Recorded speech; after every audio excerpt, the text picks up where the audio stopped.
So hello sa Gaia Fam Squad, anong balita dyan? For today's video nga pala ay magkakamping kami dito sa may Aspen Beach Lakeview Campground. At first time nga nila nanay and tatay magcamping dito sa Canada. Kasama nga pala namin ang Couples for Christ family dito sa camping na to. At syempre shoutout nga pala sa aming North A2 chapter head na si Brother Mark Colon for organizing this wonderful and successful camping. At hindi nga lang to basta-basta 3 days 2 nights camping. Dahil jam pack ito ng kasiyahan at entertainment. At syempre meron din tayong lechon sa ating camping. At shoutout nga rin pala kay Bro RJ at sa mga tumulong para ma-prepare ang lechon natin. Eto nga't habang walang ginagawa ay nanghiram muna ako ng bike. At itidry kong isa kay si Luis. Kala ko nga ayaw eh. Wow! First time!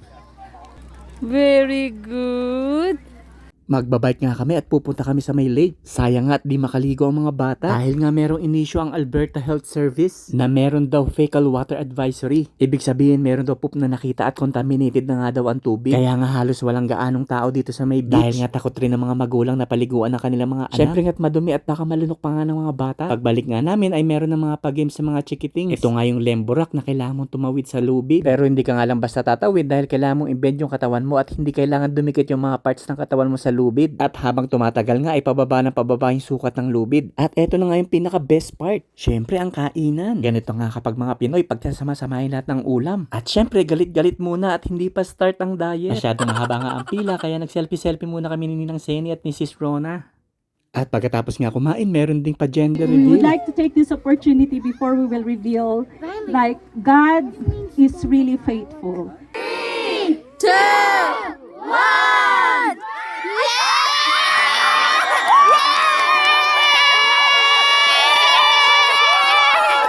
So yun nga, it's a boy. Congrats Team Kadayona. Habang niluluto pa nga ang lechon ay nagkaroon muna ng pa-games. Dahil nga marami na naghihintay dito. At makikita nyo naman mukhang crispy na yung balat.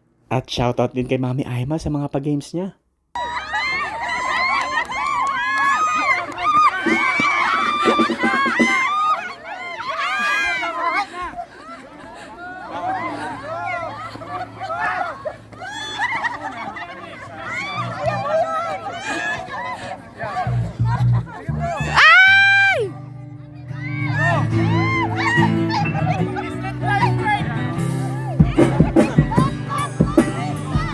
Oy! Galing!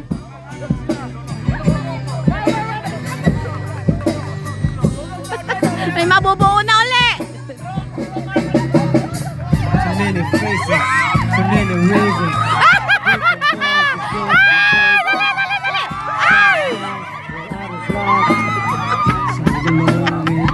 Etong game pa lang to ay sack race na may tic-tac-toe. Dahil pabilisan nga makabuo ng 3 line.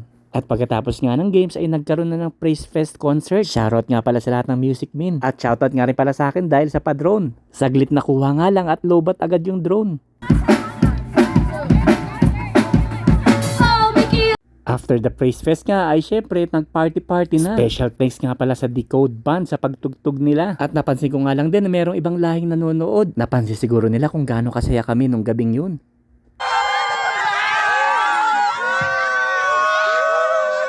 Tinuro ko nga si Bebe Luis mag-ihaw ng marshmallow. Sumusunod naman siya pero ayaw niya lang tikman. Ito nga yung first experience niya ng marshmallow roasting. Literal na umaapoy at tustadong-tustado. Hindi ko nakakinain at inulit na lang ulit namin. Gusto ko rin kasing tikman kung anong lasa talaga neto. At hindi nga ito mawawala sa isang camping. Yung magsasama-sama kayo malapit sa fire pit.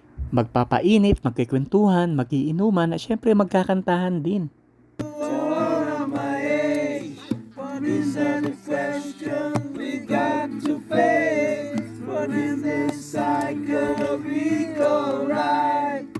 We are the ones who are next in line.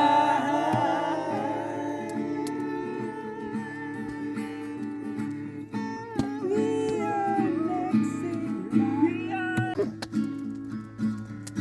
If I ever had a line to heaven, I swear I call you here. If I ever had a line to heaven, I swear I'll be there tonight. Bakit ba iwan mo mag-iisa? Bakit ba sa akin ba'y nasawa na? Sinusunod naman kita, kahit ano pinakaya, wala pa rin kwenta. At 2 AM nga na madaling araw, ipatapos na rin kami mag-jamming. Meron nga unexpected na nagpakita sa amin. Sino pa ba kundi si Lady Aurora? Medyo late na nga lang kaya marami nang hindi nakakita sa kanya. Last year din kasi nagpakita siya. Si Mami ay nga rin ay hindi niya nakita. Bakit di ko daw siya ginising? At Sunday na nga, huling araw na ng camping. Of course, hindi to pwedeng palampasin. Ang paborito nating pampapayat na exercise. Shoutout sa ating Zumba instructor, sis Gladys at Bro George. At bago nga maghiwa-hiwalay at mag-uwian ay meron pang pinaling TikTok.